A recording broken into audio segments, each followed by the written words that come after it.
that guy jumped. Oh, he's mad now. These are the main ingredients for this dish. Obviously, the crawfish are going to be a big part of it. Oh, stay on the plate, guy. Okay, the crawfish are going to be a big part of it. And what we're going to pair that with is some Chinese eggplant.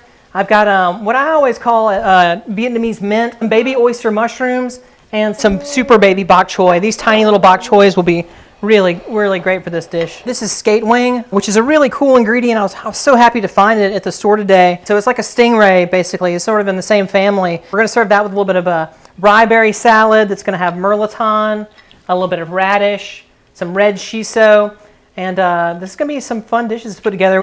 Thank you, guys.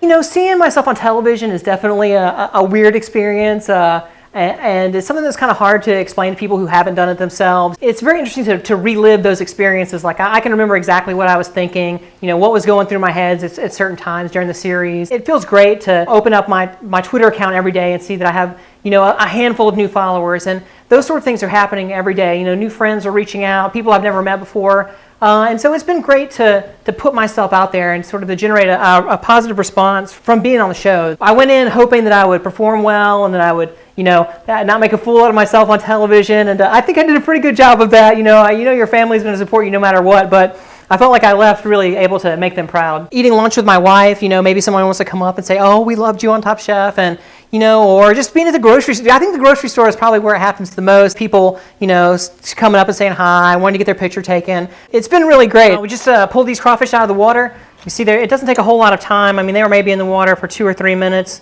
at most, and they turn this really bright red. So in this pot, what I've done is I've sweated down some onions, then I added in the Chinese eggplant, and I cooked those for just a little bit.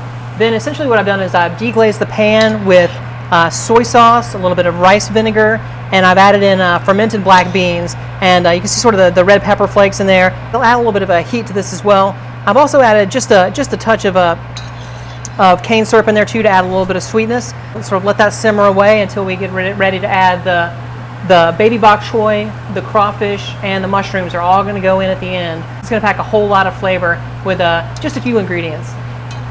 You can sort of see how this is like the edge of the fin there. And really all I'm going to do is I'm just going to season it with salt and pepper, and then I'm going to dust it in a little bit of flour, and then it'll go right into the pan. As you can see, it's a really thin piece of fish, so it doesn't take very long to cook at all. Skate wing has a real sort of sweet flavor. It's almost akin to like a lobster or some sort of sweet shellfish, maybe like a scallop. It has a wonderful texture as well, so it's very easy and flavorful fish to cook. And when most people think about skates or rays, they don't really tend to think of it as even being edible, but to me it's definitely like a delicacy of the sea that a lot of people don't know about. This is a mirliton, is what I like to call it, which is the sort of the Louisiana way to talk about this vegetable. It's actually a member of the squash family, and a lot of people call it chayote squash, which is sort of more the southwestern name for it. It's also called alligator squash, which you can sort of see that the shape of it looks kind of like an alligator's head there. I like to eat it raw in salads, and that's what we're going to do with it today. And this is the same kind of rye the same kind of rye that's used to make rye whiskeys, also in beer, rye bread, and it's really great to use as a substitute for rice, or if you're looking for that whole grain approach to the foods you're cooking. So what I've done is I've tossed the salad here. It's got the rye berries, the mirliton, the red shiso, and the radish in there. I finished it with a lot of lemon juice, just a touch of vinegar, and a pretty healthy dose of salt. And what I'm going to do is I'm going to take that and just sort of serve this right in the center of the plate with the skate wing. It's great crawfish flavor. You know, it's got a little sweetness to it. You can taste the Asian influence. It's nice. It's nice. Unlike any crawfish I've ever had, I'll tell you that much.